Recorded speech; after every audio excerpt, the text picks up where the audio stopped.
Assalamualaikum warahmatullahi wabarakatuh. Perkenalkan kami dari kelompok 5. Di sini kami akan mempresentasikan perbandingan negara Kesatuan Republik Indonesia dengan negara Singapura.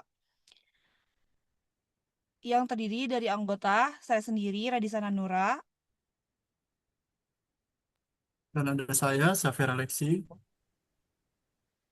Ada saya Lintang Alivia Mi'raj. Ada saya, Jinur Fathiyah. Saya Muhammad Rizky. Baik, selanjutnya akan dijelaskan oleh teman saya yaitu Lintang. Baiklah, selanjutnya yaitu Indonesia. Secara normatif, seluruh fundament hukum tata negara di Indonesia ini berdasarkan pada Undang-Undang Dasar Negara Republik Indonesia tahun 1945 sebagai konstitusi tertulis tertinggi. Berdasarkan pasal 1 ayat 1 UUD 1945, Indonesia menetapkan diri sebagai negara kesatuan yang berbentuk republik. Mengingat luasnya wilayah geografis yang berbentuk kepulauan, Indonesia mengimplementasikan bentuk negara kesatuan tersebut melalui prinsip desentralisasi dan otonomi daerah yang luas berdasarkan pasal 18 UUD 1945, di mana urusan pemerintahan dibagi secara rigid antara pemerintah pusat dan daerah, provinsi, kabupaten, dan kota. Sedangkan Singapura, sistem hukumnya itu dipadu secara ketat oleh Constitution of Republic of Singapore 1965 yang secara historis mengadopsi model kolonial Inggris, sistem Westminster. Meskipun sama-sama berbentuk negara kesatuan yang republik, Singapura ini menjalankan sentralisasi penuh tanpa ada pembagian provinsi karena kondisi geografinya yang berbentuk negara atau city-state. Urusan pemerintahan lokal di Singapura tidak dikelola oleh pemerintah daerah otonom, melainkan ditangani sebagai fungsional oleh Town Council, Dewan Kota yang diawasi langsung oleh pemerintah pusat. Selanjutnya ada dasar hukum. Indonesia menganut sistem civil law Eropa kontinental yang mengutamakan hukum tertulis dan kodifikasi. Dasar hukum Indonesia, konstitusi utama yaitu Undang-Undang Dasar 1945, adalah hukum tertinggi di Indonesia yang menegaskan bahwa Indonesia adalah negara hukum. Sedangkan Singapura menganut common law atau Anglo-Saxon yang mengandalkan presiden putusan hakim. Dasar hukum Singapura konstitusi. Konstitusi Republik Singapura merupakan hukum tertinggi yang mengatur pembagian kekuasaan eksekutif, legislatif, dan yudikatif.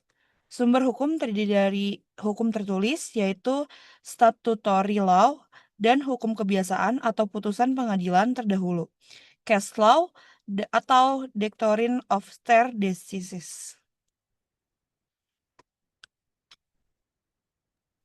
Baik, izin saya lanjutkan. Sekarang kita masuk ke bentuk negara atau bentuk pemerintahan dan sistem pemerintahannya. Baik, dapat kita lihat apabila di Indonesia ini kita menerapkan sistem presidensial, yang di mana presiden memegang kekuasaan penuh sebagai kepala negara, sekaligus kepala pemerintahan, dengan juga adanya dukungan parlemen yang bikameral, yaitu DPR dan juga DPD. Dan jika di Singapura, dia ini mengadopsi sistem parlementer sekuler.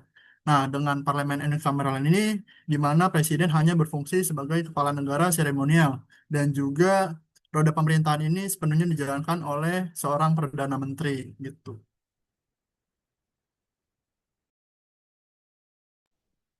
Selanjutnya ada mekanisme pemilihan legislatif, eksekutif, dan yudikatif. Di Singapura, lembaga legislatif bersifat unikameral atau satu kamar yang terdiri dari presiden dan parlemen dengan masa jabatan 5 tahun yang menggunakan sistem first past the post. Kekuasaan eksekutif di Singapura terbagi antara kepala negara, yakni presiden, dan kepala pemerintahan, yaitu Perdana Menteri. Lembaga eksekutif ini dipilih dan dilakukan 6 tahun sekali yang dipilih langsung oleh rakyat melalui pemilihan presiden. Sedangkan untuk Perdana Menteri dipilih oleh Presiden melalui dukungan mayoritas di parlemen. Perdana Menteri bertugas untuk memimpin kabinet eksekutif dan menjalankan politik eksekutif sehari-hari. Lembaga yudikatif di Singapura bertugas untuk menegakkan hukum secara independen. Di Singapura tidak ada pemilihan umum untuk posisi hakim atau lembaga peradilan. Semua pengisian jabatan dilakukan melalui mekanisme penunjukan atau pengangkatan resmi atau appointment. Lalu ada dinamika sistem politik di Singapura. Singapura menjalankan sistem republik parlementer yang didominasi oleh satu partai atau People Action Party yang sejak merdeka pada 1965.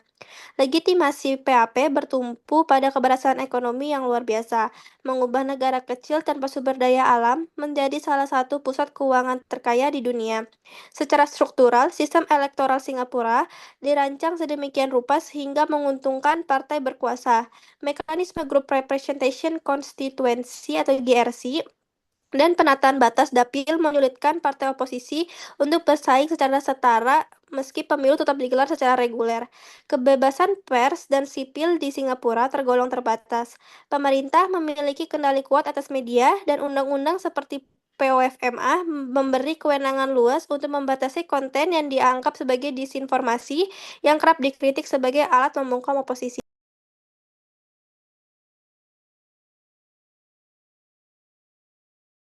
Selanjutnya ada pembagian pusat dan daerah. Hubungan tata kelola antara pemerintah, pusat, dan daerah di Indonesia berjalan beriringan demi menjaga keutuhan negara kesatuan Republik Indonesia. Pemerintah pusat memegang kendali penuh atas urusan mutlak seperti pertahanan, keamanan, dan politik luar negeri guna menjaga stabilitas nasional. Di sisi lain, melalui asas otonom daerah, pemerintah daerah diberikan kewenangan mandiri untuk mengelola potensi wilayah serta pelayanan publik seperti pendidikan dan kesehatan agar lebih cepat dan tepat sasaran sesuai kebutuhan masyarakat setempat. Berbeda dengan Indonesia, Singapura merupakan sebuah negara kota, city-state, sehingga tidak memiliki pembagian pemerintah pusat dan daerah yang terpisah secara politik. Seluruh wilayah Singapura dikelola langsung secara terpusat oleh satu pemerintah nasional karena ukuran geografisnya yang kecil. Meskipun memiliki pembagian wilayah administrasi seperti 5 distrik, Dewan Pengembangan Masyarakat (CDC) yang dipimpin oleh wali kota, serta Dewan Kota Town Council, unit-unit ini tidak memiliki otonomi politik dan murni berfungsi untuk mempermudah tata ruang, perawatan fasilitas publik, serta penyaluran bantuan sosial bagi warga setempat.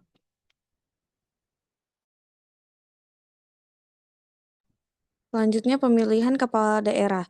Berbeda dengan Indonesia yang memiliki mekanisme pemilihan kepala daerah atau pilkada secara langsung, Singapura yang berbentuk negara atau kota city-state tidak mengenal konsep otonomi daerah maupun pembagian wilayah daerah seperti provinsi atau kabupaten. Oleh karena itu, Singapura tidak menyelenggarakan pemilihan lokal untuk memilih gubernur atau wali kota. Berdasarkan Town Council Act, pengelolaan fasilitas dan urusan komunitas di tingkat lokal diserahkan kepada Town Council Dewan Kota dan di mana ketua dan anggotanya ditunjuk secara fungsional dari para anggota parlemen yang berhasil memenangkan distrik pemilu tersebut.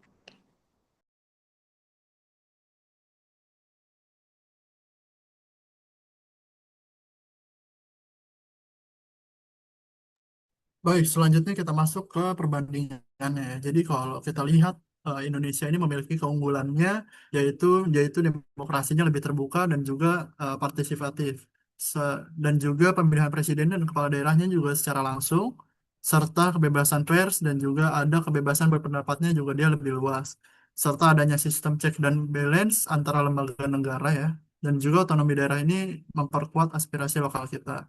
Dan juga kekurangannya bisa kita lihat adanya birokrasi yang cenderung lebih lambat dan kompleks dan juga tingkat korupsi politik yang masih tinggi di Indonesia serta koalisi politik masih sering tidak stabil dan juga penegak hukum juga belum merata serta konflik pusat dan daerah masih sering terjadi. Dan jika kita lihat Singapura, keunggulan ini pemerintah sangat efektif dan efisien dan juga memiliki stabilitas politik yang tinggi dan serta penegakan hukum juga ya tegas dan juga minim korupsi dan juga kebijakan nasional juga cepat dijalankan serta sistem birokrasi yang lebih modern dan juga profesional.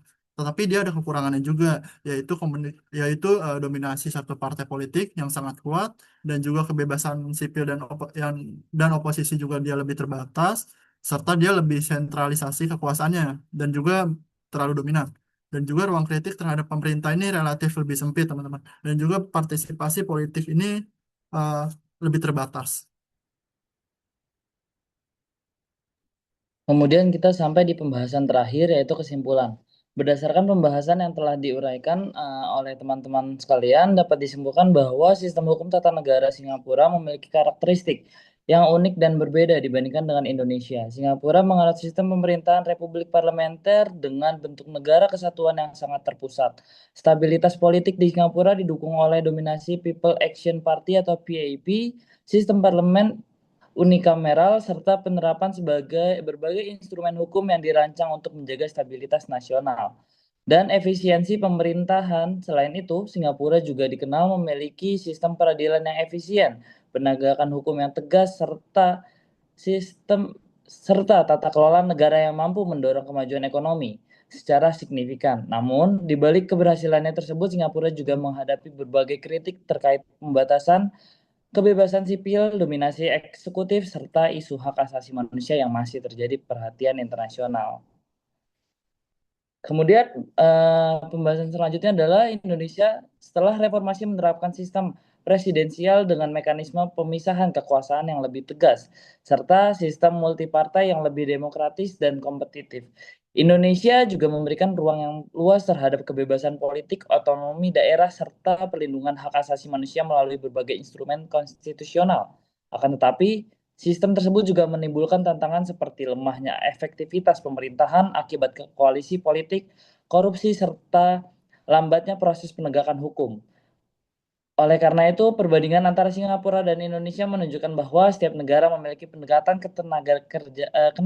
kenegaraan yang disesuaikan dengan kondisi sosial, politik, dan sejarah masing-masing. Dari perbandingan ini dapat dipahami bahwa stabilitas dan efektivitas pemerintahan perlu diimbangi dengan perlindungan demokrasi, kebebasan sipil, dan supremasi hukum agar tercipta sistem ketatanegaraan yang ideal dan berkeadilan.